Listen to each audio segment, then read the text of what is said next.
Amarelas ao vivo, eu chamo ao palco nosso próximo entrevistador, Augusto Nunes.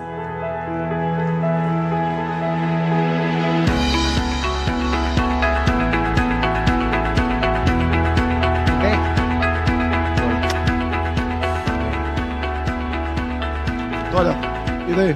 Dá um abraço aí, pô. Valeu, moçada. Vamos fazer um exercício de adivinhação aí. O meu entrevistado é militar da reserva, deputado pelo Rio de Janeiro, deputado federal, e pré-candidato à presidência da República. Paulista de Campinas, formou-se na Academia Militar das Agulhas Negras, no estado do Rio de Janeiro. Está em seu 7º mandato na Câmara dos Deputados. Eu convido a subir ao palco o deputado Jair Bolsonaro. Muito obrigado, deputado. Deputado, naquela outra.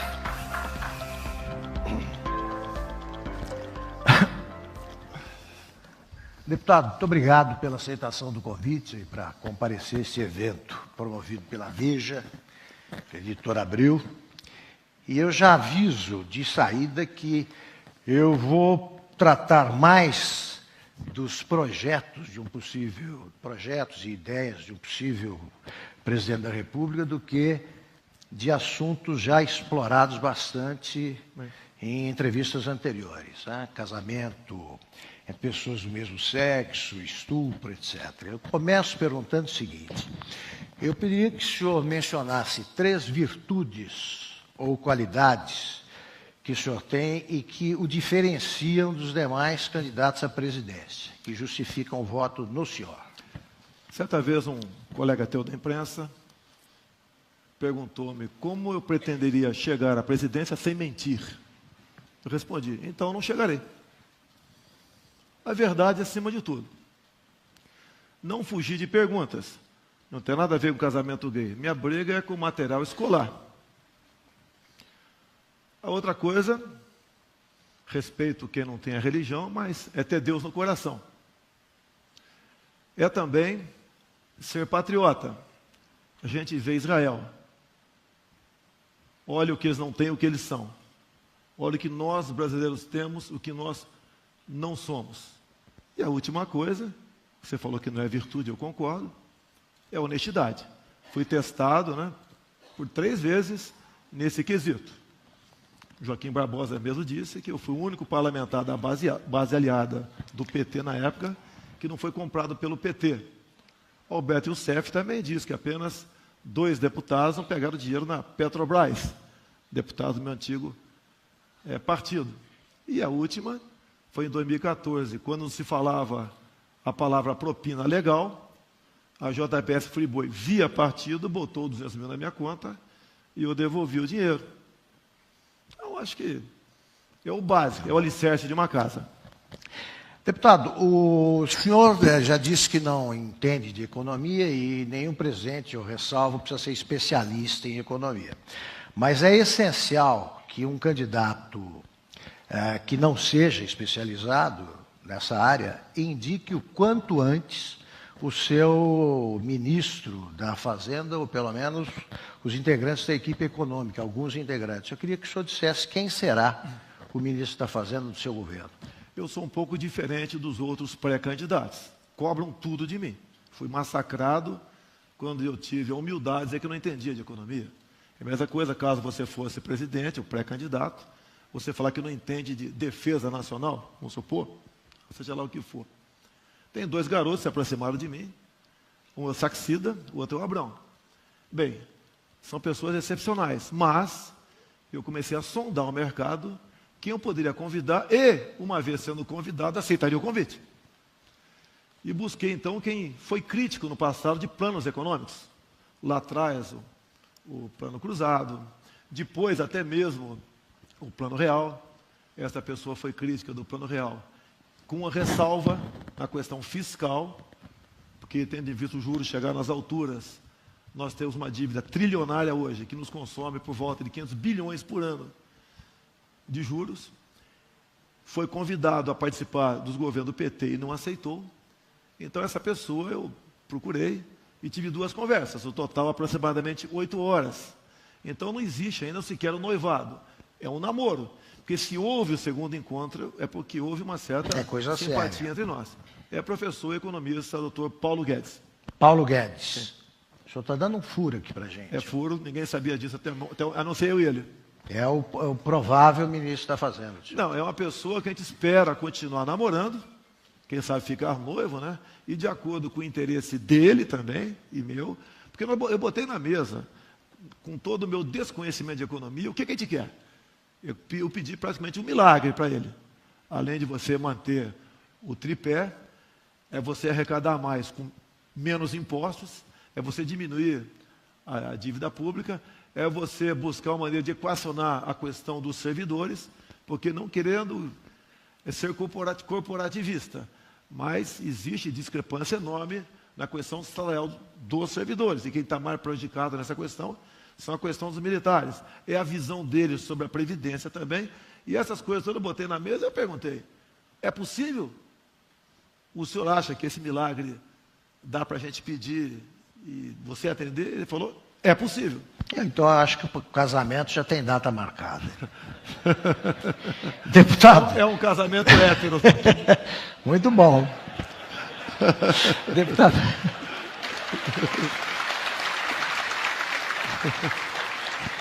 Deputado, o senhor se opôs ao Plano Real abertamente. O senhor se arrepende de ter combatido o Plano Real? Hoje o senhor acha que foi uma coisa boa ou não? Vamos lá. Eu, naquela época, como capitão do Exército, dentro da Câmara, representava, sim, aqueles que votaram em mim. 1994.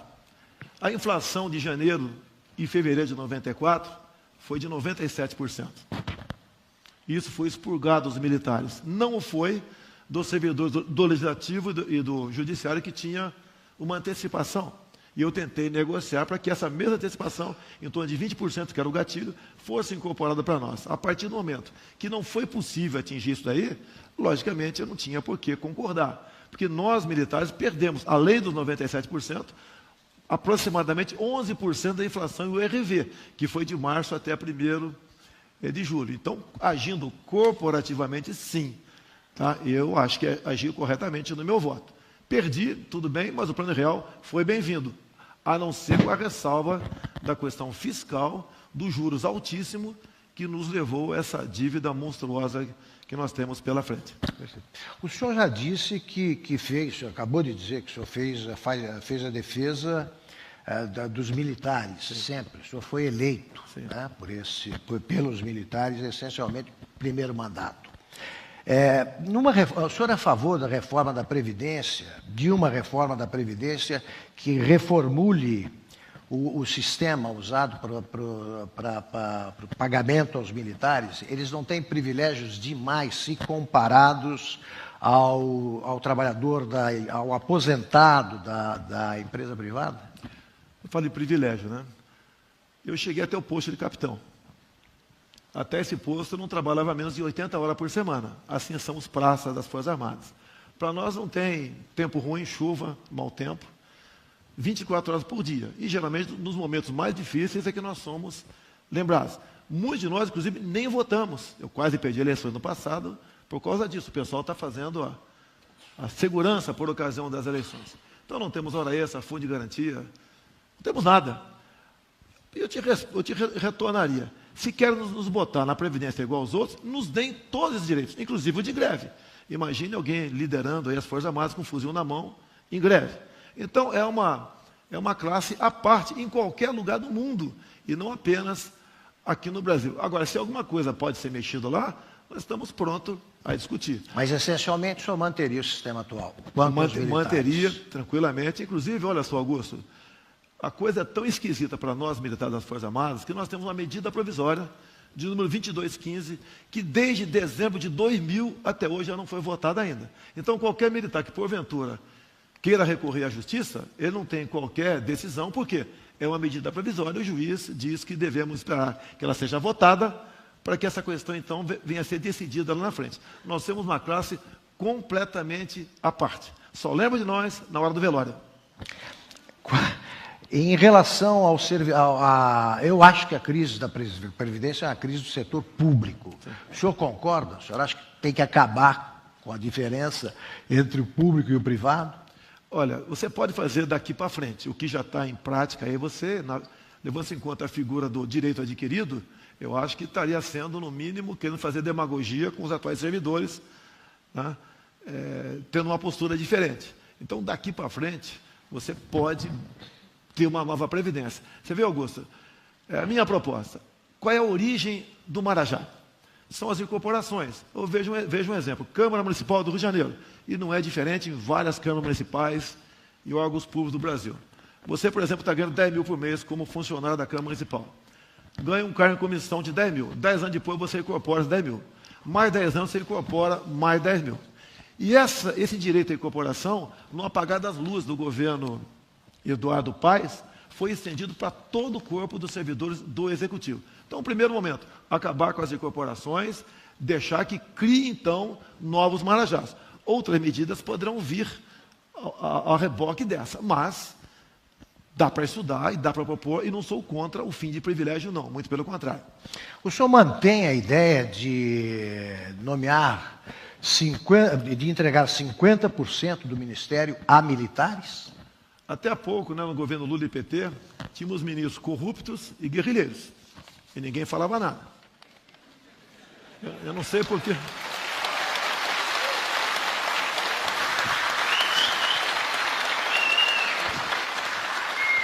Não podemos, até inclusive, Augusto, talvez você concorde comigo, você pode ver, é inadmissível ter um ministro da Defesa civil, com todo respeito aos civis que estão aqui. Inclusive, tem que ser militar. O senhor mantém o Ministério da Defesa? Não, manteria da Defesa, mas um ministro oficial-general de 4 estrelas. O atual ministro, Raul Jungmann, inclusive, é desarmamentista. É a mesma coisa você botar no centro cirúrgico um médico que tenha nojinho de sangue. Não dá para...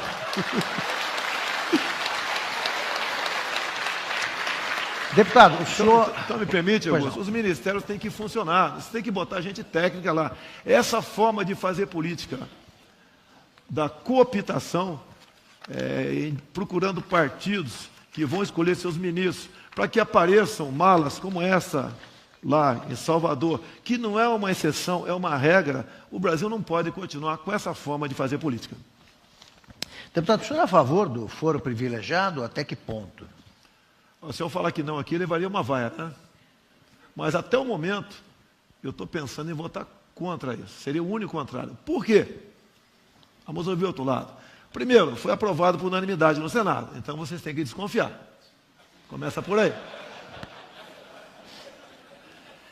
Se bem que, para mim, nunca existiu foro privilegiado. Eu sou processado em tudo quanto é instância no Brasil. Tá? Nem imunidade por opiniões e palavras eu tenho. Mas não é por aí. Onde eu quero chegar com esse, Augusto? Hoje em dia, numa interpretação recente do Supremo Tribunal Federal, por 6-5, a prisão é deferida e passa a ser cumprida por aqueles que tenham sido condenados em segunda instância. Se você acabar com o foro privilegiado e o Supremo está sendo pressionado para que essa interpretação de prisão passe a ser cumprida após a última instância, que não seria o STJ, seria o Supremo Tribunal Federal. Então, qualquer parlamentar, ao ser processado lá em primeira instância, ele vai ter um caminho muito longo para percorrer, 20, 25, 30 anos, até lá vai morrer, até chegar no mesmo local onde ele saiu. Então, no meu entender, é um engodo isso daí. É uma maneira de você fazer com que esse que atualmente tem foro privilegiado leve 20, 25, 30 anos até que tenha uma decisão final sobre o seu processo. O senhor aprova a autorização para que o condenado em segunda instância comece a cumprir a pena imediatamente depois da confirmação da sentença? Isso é uma interpretação do Supremo Tribunal Federal. Eu acho válido isso aí. Válido porque quem tem meios acaba protelando até a última instância, e basicamente foge da cadeia. Então, no que depender de mim, sim, a punição, a prisão passaria a ser cumprida até uma decisão em segunda instância. O senhor tem reiterado nesta conversa alguns argumentos aí que mostram que o militar é diferente. O trabalho do militar é diferente do trabalho dos civis. O senhor falou de algumas virtudes que são inerentes à carreira militar. O militar é melhor que o civil, o senhor acha, de modo geral? Não, cada um na sua profissão. Só que, Augusto, eu não sei quantos empregos você tem. O militar só pode ter um. Tá? O militar não pode programar umas férias dele. Ele está sempre à disposição da União. Nós servimos em qualquer lugar do Brasil. Quando nós somos transferidos, nossa esposa, porventura, tem emprego, perde o emprego. A garotada muda de colégio, perde sua relação de amizade. Então tem muita coisa contra a gente e nós não queremos acabar com isso. Pode continuar. Mas não podemos, no final da linha, sermos tratados em situação de igualdade com quem teve um caminho completamente diferente do nosso. Deputado, o senhor fez algumas afirmações já bastante fortes e depois o senhor amenizou o impacto delas, dizendo que era força de expressão ou uma brincadeira. Tá? Eu quero saber se encaixa nessa categoria, se o brincadeira ou força de expressão, é o seguinte. Em 1999, numa entrevista à TV Bandeirantes, eu disse, aspas, através do voto você não vai mudar nada nesse país. Você só vai mudar, infelizmente, quando nós partirmos para uma guerra civil aqui dentro. E fazendo um trabalho que o regime militar não fez, matando 30 mil e começando por FHC. Se vai morrer alguns inocentes, tudo bem.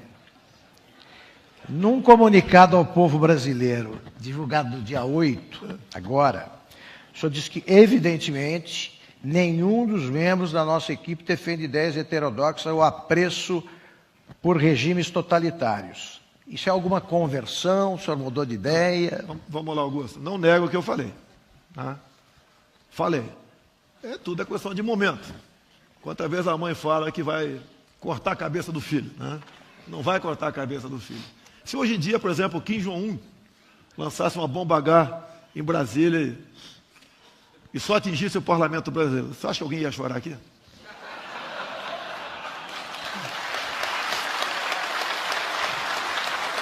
Então, como ser humano, que você também é, nós temos nesses nossos momentos de chutar a barraca, o pau, tudo junto e quem está lá dentro também. Então, obviamente, a gente amadurece. Eu, quando cheguei em Brasília em 91, era o único capitão do Exército lá dentro, com mais uma centena de anistiados. E eles faziam de tudo para me provocar. Em alguns momentos, dei muitas caneladas, sim, tá? E fazer com que o outro capitão, o Lamarca, fosse herói. Então, muita coisa aconteceu na minha vida dentro do parlamento. Não vamos falar em arrependimento, né? Hoje em dia, com a minha experiência, a gente, com toda certeza, teria um comportamento diferente. Mas o parlamento é necessário. Eu espero que o parlamento, diferentemente do que o Luiz Guimarães dizia no passado, né? Está ruim o parlamento? Espere o próximo, vai ser pior. Eu espero que dessa vez melhore. Pois é, deputado, se o senhor for eleito presidente, dificilmente o senhor terá uma maioria na Câmara ou no Senado. Como é que o senhor vai governar com um Congresso que, ainda que seja melhor que o atual, não vai ser nenhum Congresso da inveja e a países mais civilizados? Apesar de estar te conhecendo pessoalmente hoje, eu vou me comportar como seu amigo aqui.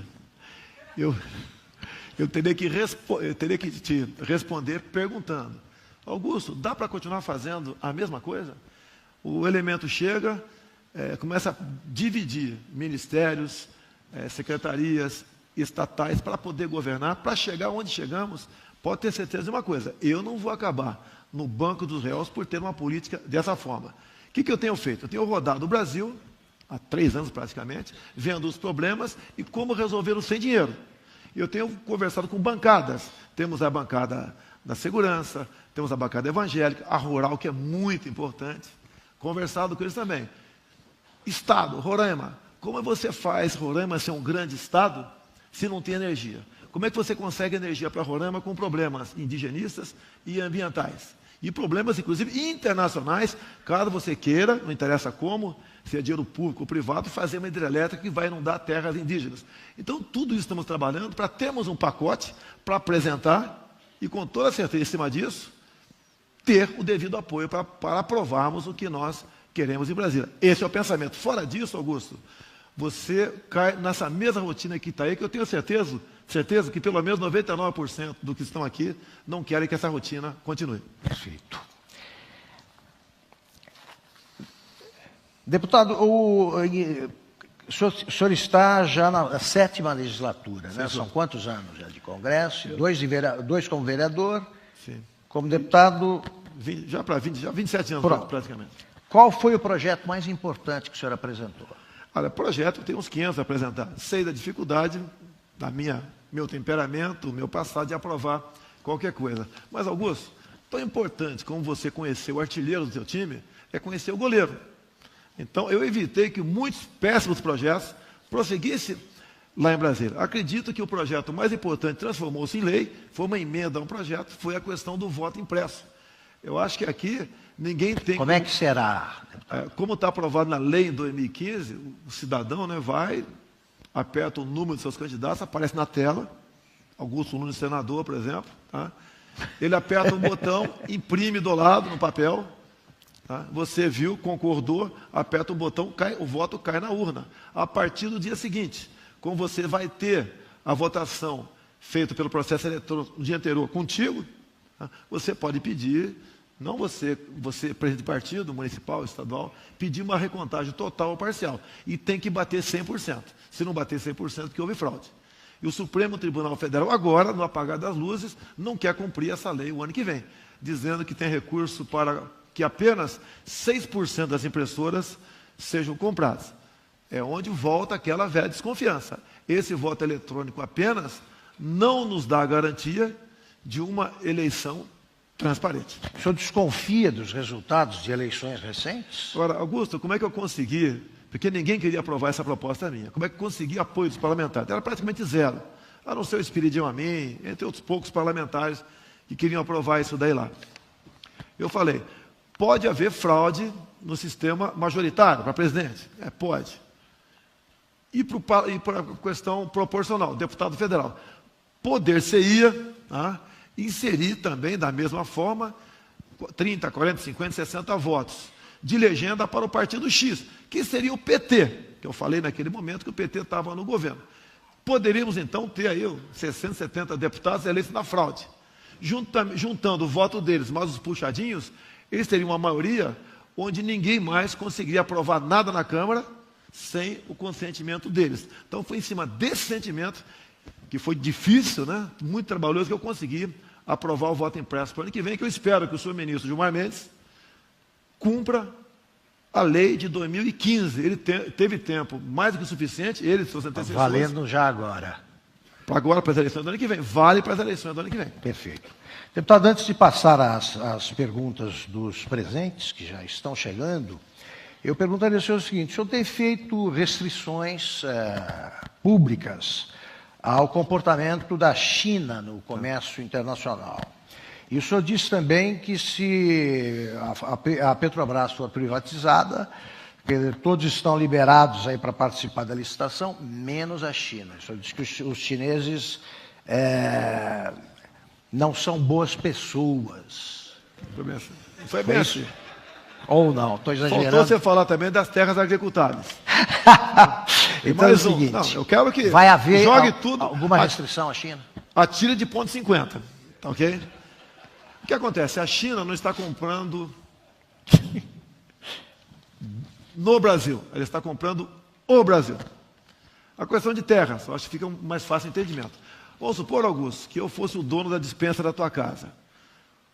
O que você vai comer amanhã? É o que eu quiser. A partir do momento que a China, com a população 7 vezes superior à nossa, começa a comprar terras agricultáveis, ela vai ter a garantia alimentar em suas mãos, e não nós brasileiros podemos falar que temos a garantia alimentar. Daí te vi num programa dizendo que o trabalhador chinês estaria nas mesmas regras nossas aqui do Brasil. Isso eu ouvi você falando num programa, acho que foi da Jovem Pan, se não me engano. Eu te responderia, como é o trabalho dos cubanos no Brasil atualmente? 75% do salário deles é retido, vai diretamente para Cuba. Não tem figura de direitos humanos para esses trabalhadores. Não entra no mérito se eles são médicos ou não. Você pega uma médica... Mas isso porque o governo permitiu, o senhor não permitiria. Para mim, a questão do médico é revalida, salário integral e vai poder trazer a família para cá. Exatamente. O senhor poderia aplicar ao trabalhador chinês nós temos regras pais, brasileiras. Nós temos pais e mães aqui. Vocês sabem a dificuldade que, às vezes, de ficar 2, 3 dias fora do convívio familiar, da garotada. os cubanos estão aqui, não pode trazer a família para cá. Então a médica, se é que ela é médica, né?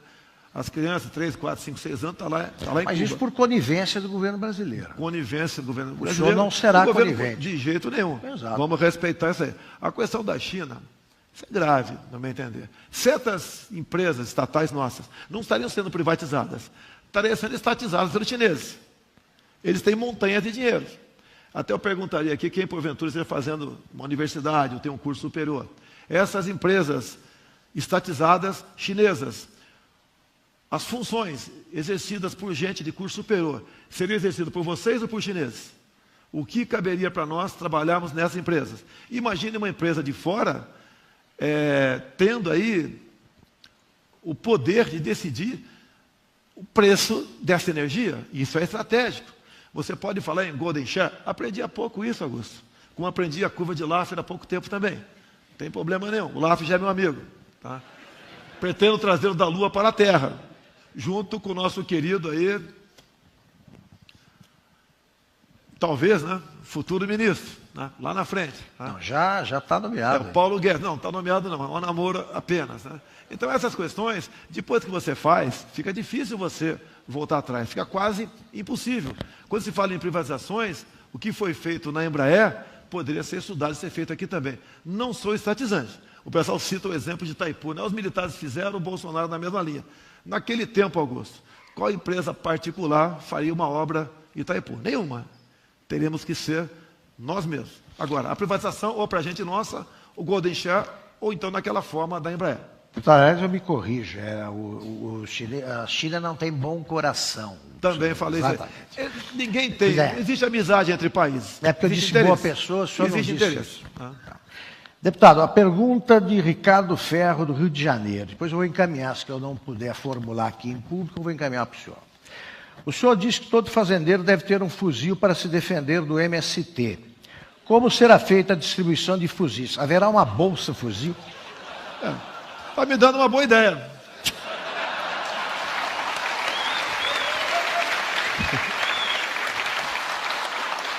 Eu acho que a massa que está aqui mora em apartamento. Propriedade privada. A propriedade privada é sagrada ou não é? Se não é, é do Estado. Já estamos no comunismo. Tá? Então, dentro da nossa casa, nós temos que ter o direito a nos defender. Para vocês, posse de arma de fogo, comum. Tá? Para o fazendeiro, fuzil. Tá? É sagrado ou não é? O que acontece? Nós temos hoje em dia, Augusto, mais de 100 fazendas invadidas em Mato Grosso do Sul. O MST bota o índio na frente. Tá? E se faz o carnaval daí. Numa dessas invasões, houve troca de tiros, morreu um índio. Tem 5 proprietários presos. Tá? O homem do campo é o que, além de trazer a comida em nossa mesa, é o que está garantindo a nossa economia ainda no azul. Se continuarmos agindo dessa maneira, esse pessoal vai desistir de investir no campo. Como um problema gravíssimo também vem acontecendo, dado ao ICMBio e IBAMA, a multagem de forma aleatória. Além de pesadas multas, muitos são enquadrados, Augusto, na emenda constitucional 81, que relativizou a propriedade privada. Naquela emenda você está bem claro que todo aquele que pratica o trabalho escravo, a pena é expropriação do imóvel. Só que, dado ao aparelhamento de parte do judiciário, tem muito juiz que entende que o trabalho análogo à escravidão também é escravo. E daí coloca esse proprietário rural e pode proprietário urbano também, porque essa emenda se aplica ao proprietário urbano, e ele responderá com o risco de perder o imóvel com todos os seus semoventes.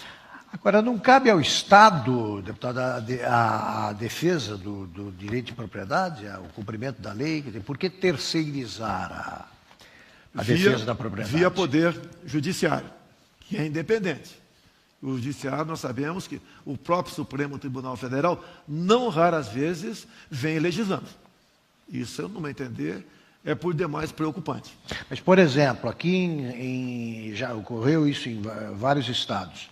O judiciário autoriza o cumprimento da reintegração de posse e a polícia não cumpre. Por quê? Mas se eu fosse policial, eu também não cumpriria. Por quê? Porque qualquer problema que acontece, a polícia vai para a cadeia. O policial é um coitado hoje em dia no Brasil. Você pode ver no programa do Fantástico de ontem. Vimos aqui a fabricação caseira de armas de fogo, de fuzis. Então, gente com essa arma é que o nosso policial enfrenta. E no mesma matéria do Globo de hoje, né, agora no jornal, não mais no Fantástico, fala que apenas 20 policiais estão sendo responsabilizados por 300 homicídios, desconsiderando auto de resistência. E querem botar no banco dos réus esses policiais. Esses policiais, do bem entender, têm que ser condecorados. Policial que não mata não é policial. Porque estão enfrentando esse tipo de gente. Quando você vai para uma reintegração de posse, é a mesma coisa. Eu gostaria que esse especialista, esse especial do MP, participasse na linha de frente com o policial numa reintegração de posse. Nós tivemos um problema há pouco não, uns 20 anos, em Eldorado dos Carajás. Você vê a turba do MST avançando para cima da Polícia Militar do Pará, que foi lá fazer uma desobstrução da via. Se eles não atiram, seriam mortos por armas brancas por parte do MST. Atiraram. Até hoje, encontro encrencado. Inclusive, o comandante da operação foi condenado a 400 anos de cadeia. Agora, deputado, se o sistema de segurança, se a segurança pública hoje é um problema estadual, como é que o senhor pretende resolver isso no seu governo? Olha o caso Ana Hickman. Estava num quarto de hotel, ela, o cunhado, mais uma senhora. Um marginal entrou no quarto, deu 2 tiros na mulher. O cunhado da Ana Hickman rolou com ele no chão, pegou a arma e deu 2 tiros na cabeça dele. O MP de Minas Gerais entendeu que isso foi execução, foi excesso. Ele está no tribunal de júri. Nós não temos hoje em dia sequer o direito à legítima defesa. Temos que mexer no Código Penal. Primeiro, acabar com a figura do excesso. Dar 2 tiros no marginal ou 15, para mim, é a mesma coisa. E a outra questão...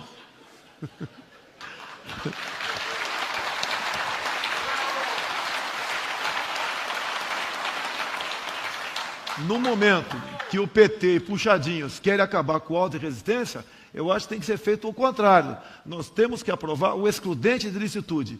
Em operação, em havendo reação, o policial atirando, quer seja civil ou militar, ele responde, mas não tem punição. E esse excludente de licitude valeria para vocês. Olha um caso simples. Hoje em dia alguém entra na casa de vocês. Você tem uma arma legal, que é quase impossível, suponha que você tem. Você dá 15 tiros em cima do cara, pega 5 na canela. Você vai responder por tentativa de homicídio e ele por invasão de domicílio. A tua pena é maior do que a dele. Temos que mudar isso aí. Deputado, Alexandra pergunta... A importância das redes sociais será enorme e decisiva em 2018.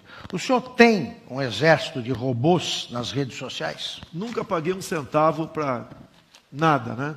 Quem opera meu Facebook sou eu que opero, o Instagram, as outras mídias são meus filhos que operam. Agora, eu não digo centenas, eu acho que tem milhares de pessoas que voluntariamente trabalham pela nossa causa, que é mudar o Brasil por ocasião das eleições de 2018. Eu sou o único pré-candidato que não tenho sequer partido ainda, né? Se bem que assinei já... Aliás, quando é que o senhor vai resolver essa situação? Eu só posso mudar em março. Eu costumo dizer, se você quiser se separar hoje em dia, não tem problema, né? A gente espera que não aconteça o divórcio, mas tem problema. Agora, se eu sair do partido, eu perco o mandato por infidelidade partidária. Um acordo com o PEN Patriota? Tenho com o Adilson Barroso, né, de ir para o PEN em março do ano que vem. Então, eu sou o único parlamentar aqui, ainda estou em negociação partido, não tenho bancada comigo, não tenho nenhuma prefeitura comigo, eu não tenho ninguém comigo, não tenho nada comigo. Estamos sozinhos, resistindo. Eu sou mais que o primo pobre, eu sou o primo paupérrimo nessa história aí. Deputado, em 2011, pergunta de Joana Amâncio, de São Paulo, via internet. Em 2011, numa entrevista à revista Playboy, o senhor disse que preferiria um filho morto a um filho homossexual. O senhor mantém o que disse? Essas caneladas foram em função do tal do kit gay, que eu descobri sem querer, andando nos corredores da Câmara dos Deputados. Um pessoal lá, seres humanos, né, que merece todo o respeito nosso, mas estava com um traje diferente. É a mesma coisa se você for na sala do juiz, tiver alguém de bermuda ou de biquíni lá dentro. Tem algo acontecendo errado. Descobri, então, o que era aquilo. O governo federal, que era o Lula naquela época, né, estava, naquele momento, lançando um material que convencionou de chamar-se de kit gay. Ou seja, um conjunto de filmes, cartazes e livros para distribuir para a criancinha de 6 anos de idade para combater a homofobia. Inclusive, eu tenho o vídeo, é curtinho, né? Onde o secretário de alfabetização do MEC, André Lázaro, diz o seguinte, por ocasião do filme, né? Passamos 3 meses discutindo até onde a língua de uma menina entraria na boca de outra menina para fazermos o filme Beijo Lésbico, para combatermos a homofobia. E, em função disso, tudo isso veio como caneladas. Eu não falaria isso hoje, mas eu acho que valeu a pena para mostrar para a sociedade o que esses fascínoras queriam levar para dentro das escolas do Brasil. Isso, no meu entender, independente de ser filmes homos, poderia ser héteros também, estariam escancarando as portas para a pedofilia. Deputado, última pergunta. O senhor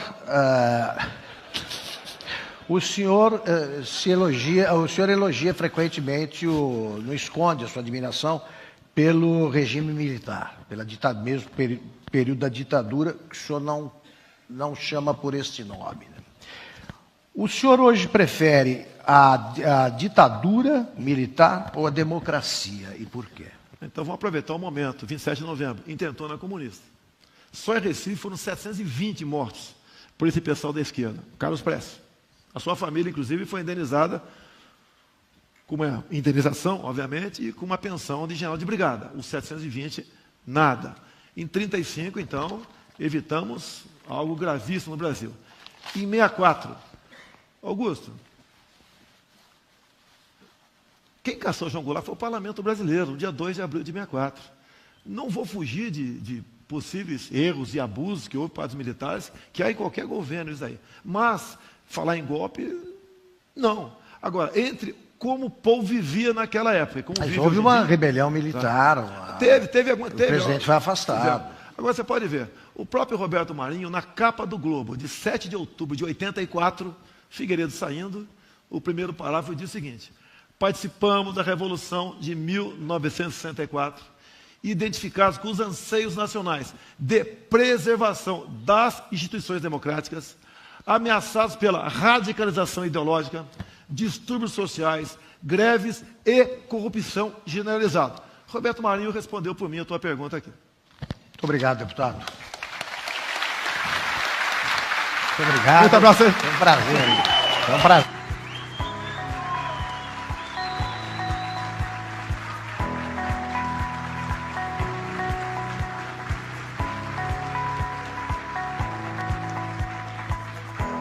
Estou dizendo que você vai votar em mim.